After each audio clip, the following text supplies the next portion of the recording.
In the late 19th century, as the city of Chicago prepared to host the 1893 World's Fair, an unassuming man named Herman Webster Mudgett, better known as H. Holmes, was quietly constructing a building that would become infamous in true crime history, dubbed the Murder Castle.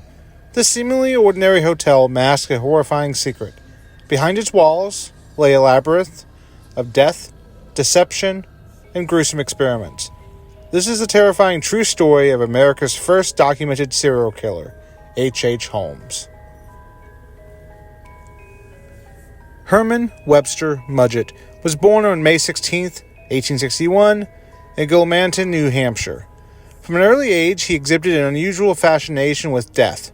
As a child, he was reportedly bullied, and one infamous story suggests that classmates once forced him into a doctor's office to confront a human skeleton, an event that, rather than terrifying him, sparked an obsessive curiosity with anatomy and the human body. Holmes went on to study medicine at the University of Michigan, where he worked in the anatomy lab dissecting cadavers. But Holmes wasn't just a student. He was a con artist. He used these cadavers to commit insurance fraud, faking accidents and collecting payouts from false claims. It was here that his talent for deception began to take root, setting the stage for the horrors to come. In 1886, Holmes moved to Chicago, changing his name to avoid past legal troubles. He took a job at a pharmacy and quickly gained the trust of the owner and his family. When the owner mysteriously disappeared, Holmes took over the business, furthering his web of deceit. With money flowing in, Holmes purchased a large 3-story building in Englewood, later known as the Murder Castle. From the outside, it appeared to be a standard hotel designed to house visitors for the upcoming 1893 Chicago's World's Fair.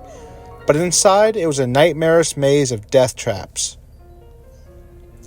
The building contained over 100 rooms, many of which had no windows or exits. There were doors that led to brick walls, secret passageways, soundproofed rooms, and a gas chamber.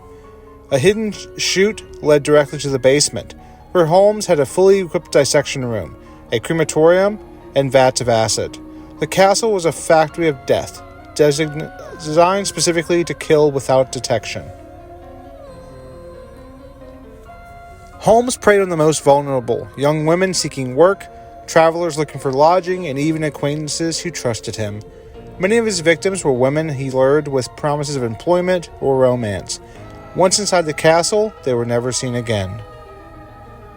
Some victims were suffocated in soundproof rooms, others were poisoned, strangled, or locked in vaults until they perished. Holmes then disposed of the bodies in his basement, often stripping them of flesh and selling their skeletons to medical schools. Despite his ability to evade law enforcement, Holmes' empire of deception began to crumble in 1894. He was arrested for a separate fraud scheme involving an insurance payout for an accomplice, Benjamin Peitzel. Peitzel had agreed to fake his own death, but Holmes, ever the opportunist, murdered him instead. And not only that, he went on to kill 3 of Peitzel's children to eliminate witnesses. Pinkerton detectives, suspicious of Holmes' activities, finally apprehended him in Boston. As authorities investigated his past, the horrors of the Murder Castle came to light. Though Holmes had admitted to 27 murders, some estimates suggest the true number of victims may have been closer to 200. Holmes' trial was a media spectacle. He remained unnervingly calm, even charming, throughout the proceedings. He eventually confessed to multiple murders, stating, "I was born with the devil in me." On May 7, 1896, Holmes was executed by hanging in Philadelphia.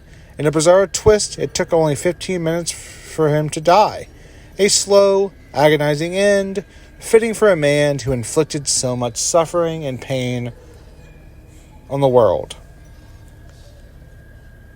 The Murder Castle was eventually demolished, though its legacy lives on. Today, the site is home to a post office, but whispers of the past still haunt the location. H. Holmes remains one of the history's most chilling figures, a man whose thirst for death knew no bounds. Was he a criminal mastermind? A true psychopath? Or merely a con man whose evil ambitions spiraled out of control? One thing remains certain: his history and his story continues to terrify and fascinate generations to this day.